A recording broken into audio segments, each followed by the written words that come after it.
relatives. Welcome to my YouTube channel. My name is Carrie McCarthy. I am an author, presenter, art therapist, and licensed professional clinical counselor, and I'm here to bring you advice and insights on healing trauma of all types. And today we are going to be talking about the impacts of racial inequality and racial trauma. And so we know that there's been a lot of racism that has been resurfaced in the last, we'll say the last presidential administration, and which is not good, but also nice to know that it still exists, right? And that we need to do something about it. And you're probably wondering, okay, who is this white girl? What does she know about racism? So I have been working with Indigenous cultures for over 2 decades and been involved with the Latino population, Indigenous to South America and parts of North America as well. And I am involved in a lot of different cultures that face racism on a daily basis. And because I have white skin does not make me completely oblivious to what is going on. And in fact, I was a punk rocker in the 80s, back when it was not cool to be a punk rocker and have colored hair and piercings and wear different clothes than everybody else. And we used to get thrown out of restaurants, refused service in different places. We were not accepted in many places, so we were, misfits of society. That being said, I have somewhat of a semblance of what it's like to be treated unjustly and unfairly, though I can't imagine how that must be I could just go back and put on some different clothes and change my hairstyle and change my hair color, and I could fit in if I want. But unfortunately, our relatives with other colored skin that is in a country that is not so tolerant and accepting of people who are not like them can't just go dye their hair and put on other clothes like I have been able to have the privilege to do. So I want to be talking about what it's like to be working with Native American tribes for the last 20 years and being and living on reservations, being on the front lines in behavioral health, working with big government agencies and having my own company specializing in historical trauma and in intergenerational trauma, and what that's been like and what the long-term impacts that I have seen and how that impacts cultures as a whole. As well as what I would like to discuss too is, we all have some form of intergenerational trauma, and it might not be from racism, but, this is a really great opportunity to explore what that might be for you. So some of racism, it can be systemic, and it can be overt. So it could be walking down the street and having racial slurs, or, one time I was at a big hockey game in South Dakota where I've lived. It was my primary residence for about 8 years, living on reservations and living in the Black Hills. And it was a beautiful place, but unfortunately, there's a huge amount of racism, and it still exists to this day, though it has gotten a little better. After the pandemic, we had a big exodus out of California, and a lot of Californians moved in there and brought some more progressive values. So things are changing slowly, and their natives are getting a lot more visibility and support. So that's great. But I was at a hockey game, and this was back in 2014, 2015, and there were a group of very rowdy jock hockey guys, and they decided to start pouring beer on a group of middle school children, Native American children that were there on a field trip.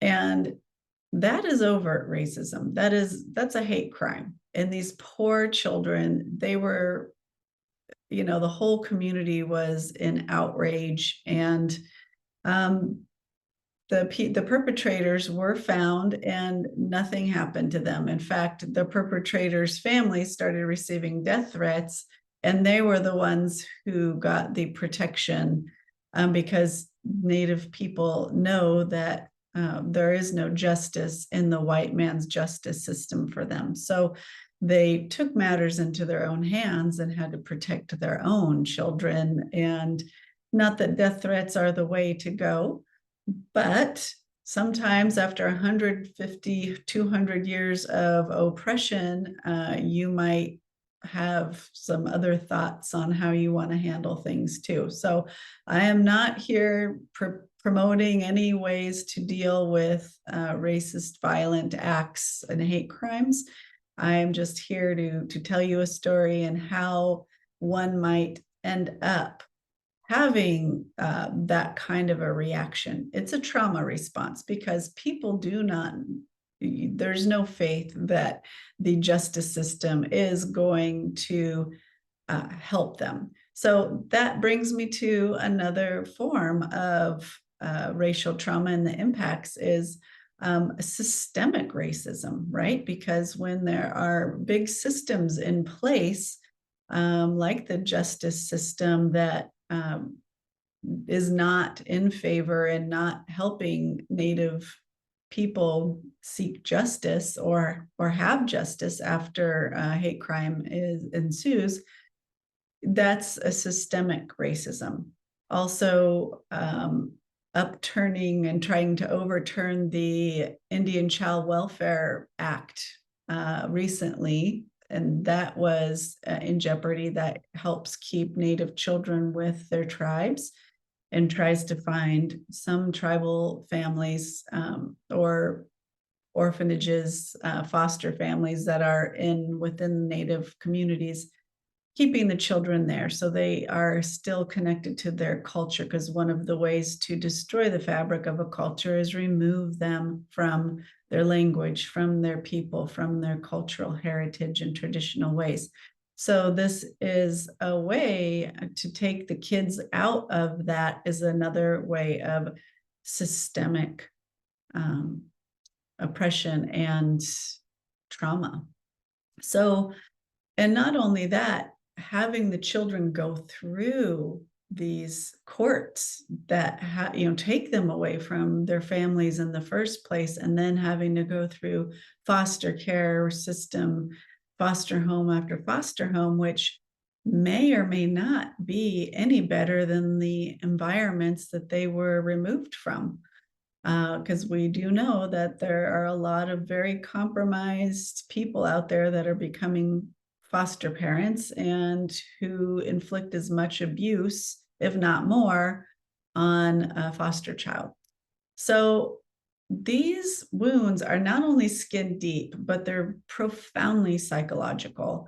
And when the trauma inflicted by racism is manifested, it can take on various forms.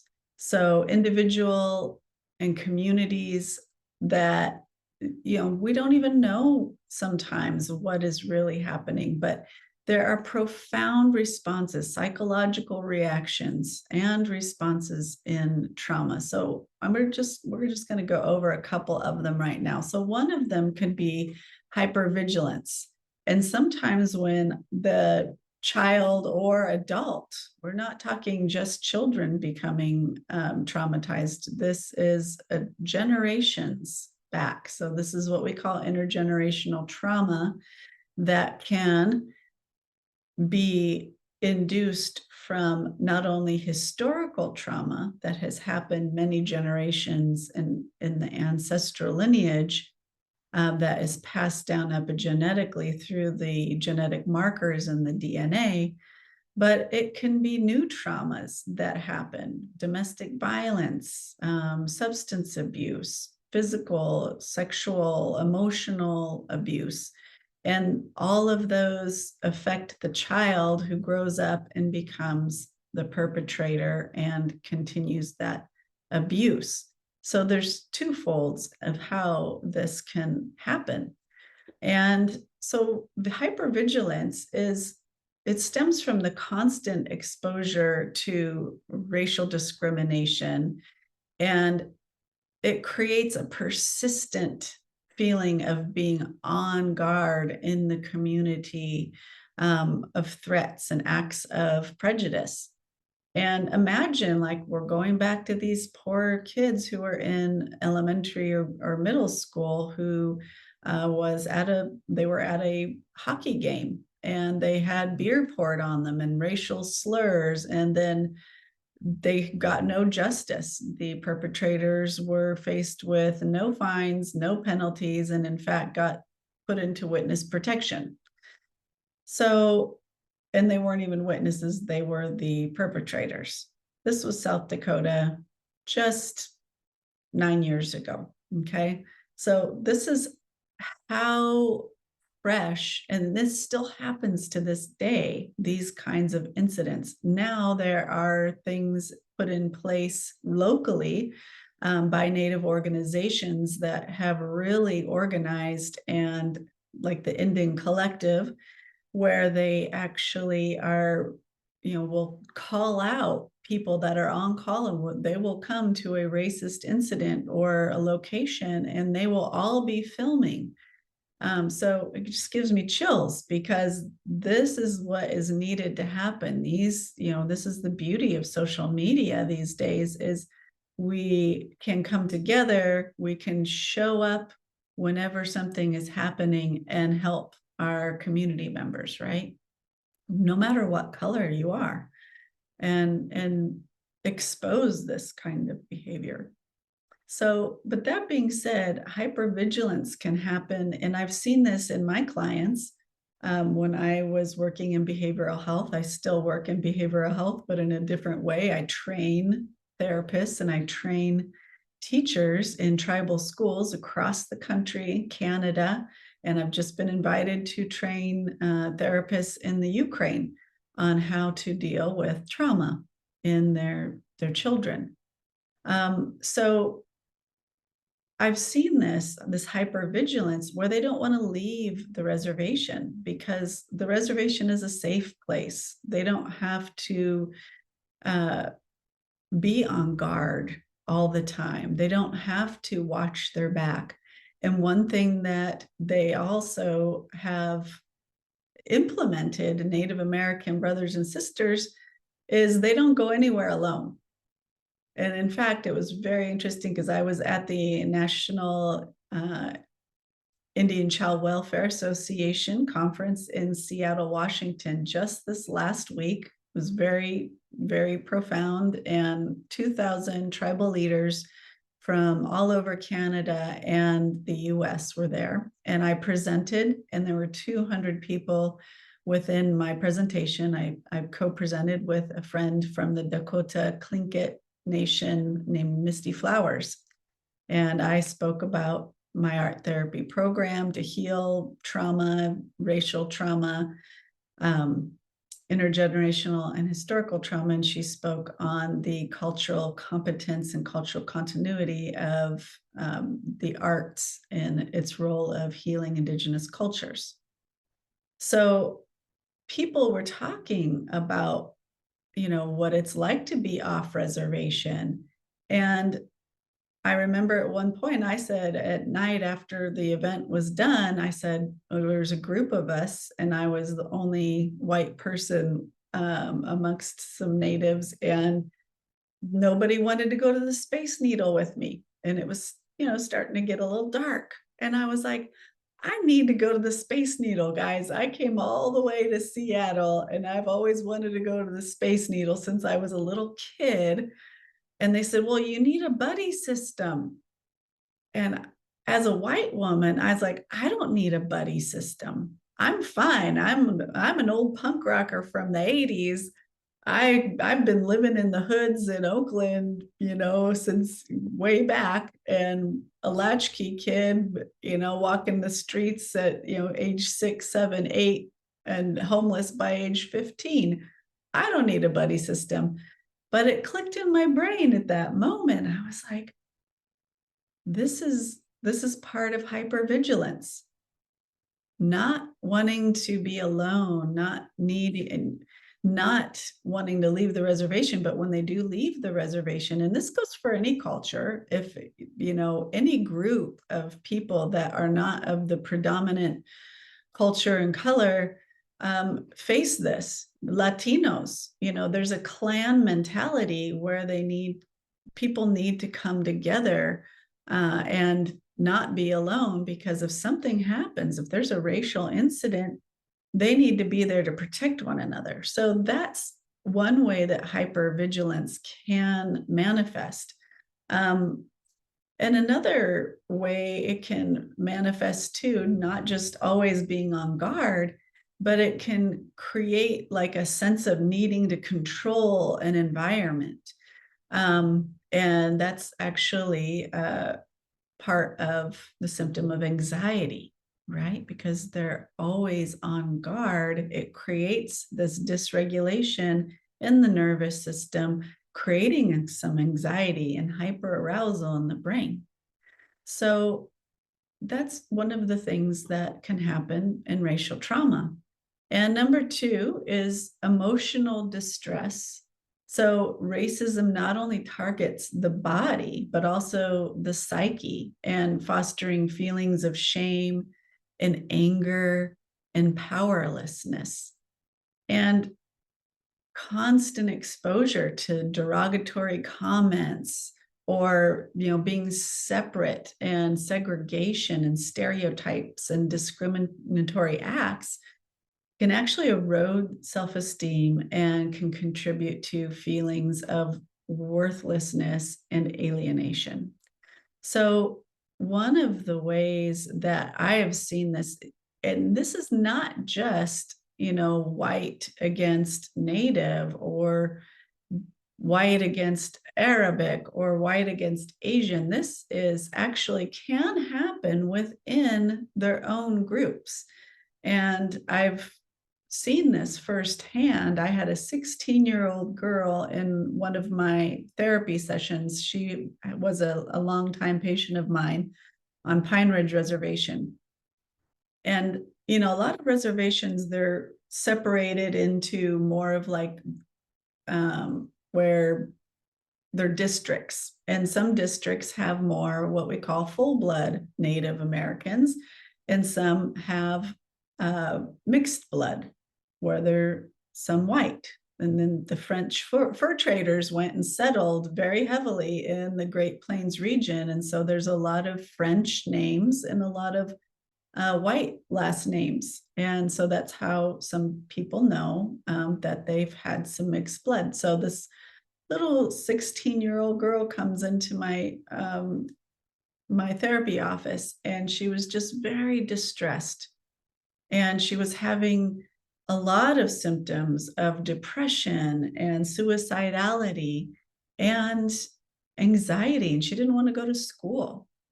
And she said, these kids, she was half white and half Native, and she lived with her Native mother on the reservation. And she says, I don't want to go to school. All these children are bad mouthing me. They're teasing me because I have white skin. And she was very lighter than me, with pretty much same color hair. But she had brown eyes, and they used to call her Ieska, which translates in Lakota to translator. It's kind of like the in between. So I assured her that anybody that has been teasing her with a French last name, because I said, well, who are the people that are teasing you? And she goes, oh, I said, what are their names? And she goes, oh, Rubidou and LaPlante and all of these French white names. And so I assured her, I said, well, you can go back to them and let them know that they're not full blood if they've got these French last names.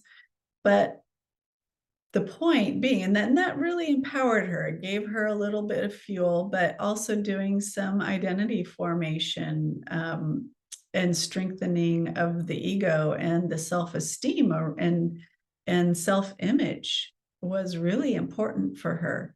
But these are just some of the examples that I'm talking about of that long time impact of racial trauma and inequities. So that was a little bit about how emotional distress can be manifested from racial trauma and racism. But also, I've seen it in Latino populations. And out here, going into a store sometimes for a Latino, and I have a very good friend, he's undocumented. I have a lot of undocumented friends here in California, where I live in the San Francisco Bay Area.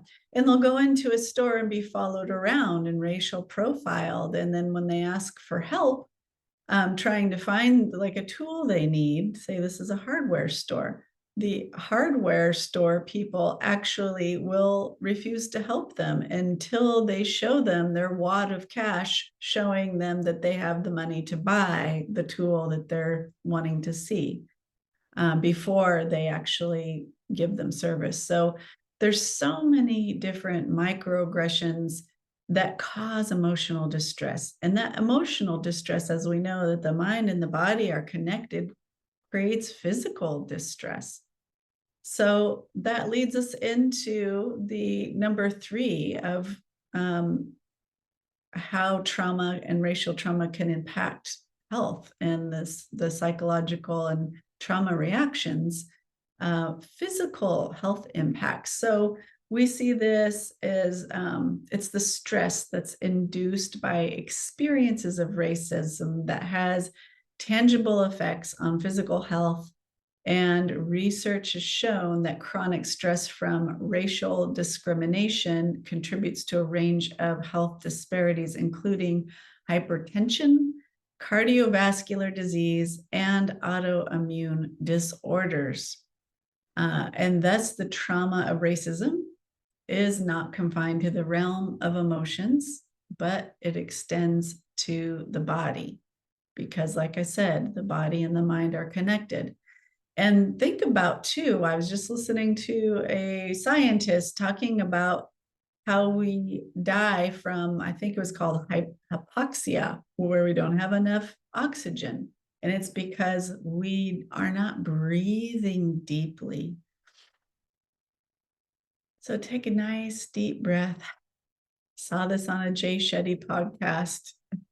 And I'm sure everybody in that moment when this scientist, biologist said, we die of lack of oxygen, everybody stopped and took a deep breath.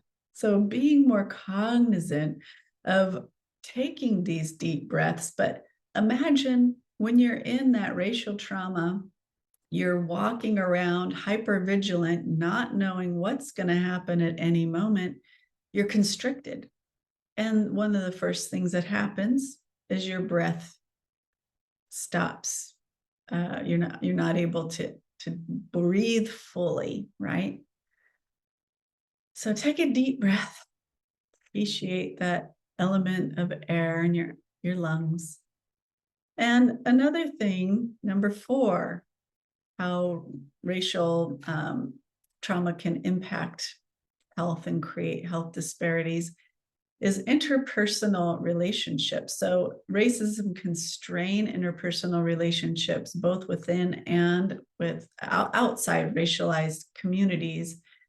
And like we're talking about, that racism can actually create within their own, not only segregation between groups of people, but segregation and internalized oppression to create segregation within one's own racial ethnicity.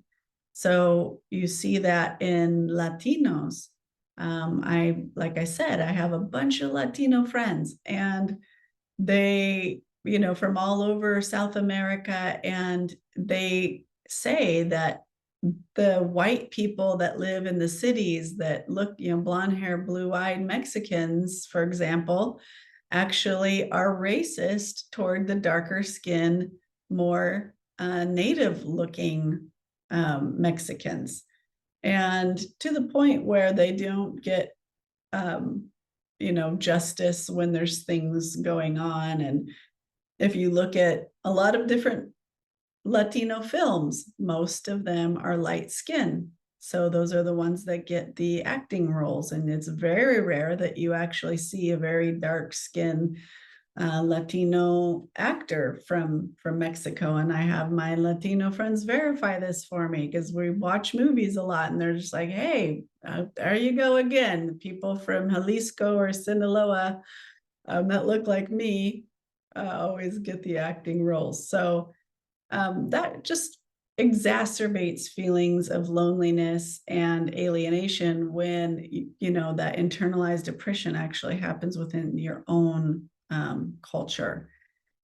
So, and then generational trauma. So all of these actual actions actually create these impacts and traumas that one carries with them and can pass on, not just epigenetically through their genes, but that, they're self-medicating because they can't deal. It's emotionally too heavy, and they turn to substances. They have anger issues, that fight, flight, or freeze. So, they become domestic violence perpetrators, whether it's a man or a woman. It's not just men that are beating their spouses. We now know that there are women beaters as well. So I do not want to give any impression that it's just men doing this. And there's a lot of internalized depression in so many different kinds of psychological and traumatic reactions. So we have depression, anxiety, PTSD, we have dissociation, and not to mention attention deficit disorder and attention deficit hyperactivity disorder is actually sometimes a trauma symptom, and it results in the trauma becoming stuck and lodged in the right side of the brain and creating an hyperarousal state in the brain, constantly firing off that fight, flight, or freeze. So it cannot relax. The parasympathetic nervous system cannot kick in, and there's a trauma feedback loop that is constant. So until somebody can get off of that feedback loop, off of that hamster wheel of trauma, and interrupt that cycle and interrupt the chemical dysregulation that ensues from those original traumas, this is what we may see generation after generation. So that's why Startup Art Therapy was created, is to address historical and intergenerational trauma in all cultures and all ages, and putting mental health, a proven art therapy trauma treatment system based in neurodevelopmental art therapy, into the classrooms, not just tribal classrooms, but all classrooms. And so, guys, it's been amazing being here with you. And we also have to think about, even if we're white, what kind of intergenerational trauma that I'm carrying? How much historical trauma am I carrying? I mean, I do have some native blood on my mom's side, but I'm German, Sicilian, Irish, some English, and I'm kind of this European Anglo mutt for the most part. But thinking about our own lineages that we have and how we what we carry, how we've carried this forth. What has this looked like throughout your family's history? And knowing that you're not victims to it, because there's a lot of energy work. If you're carrying some form of historical trauma, you can actually go in. I'll be actually creating a course on this, how to recode your body and your energetic field and your energetic timelines from historical trauma. So watch out for that course. You can subscribe, like, and share to this YouTube channel. If you are interested in hearing more, you'll get notified in our coming weekly YouTube videos. So thanks for being here with me. It's been a true honor, a true pleasure. And I am excited to present more information, more courses, more exciting interviews with incredible thought leaders from all around the world. All right, take care. Heal the people, heal the planet.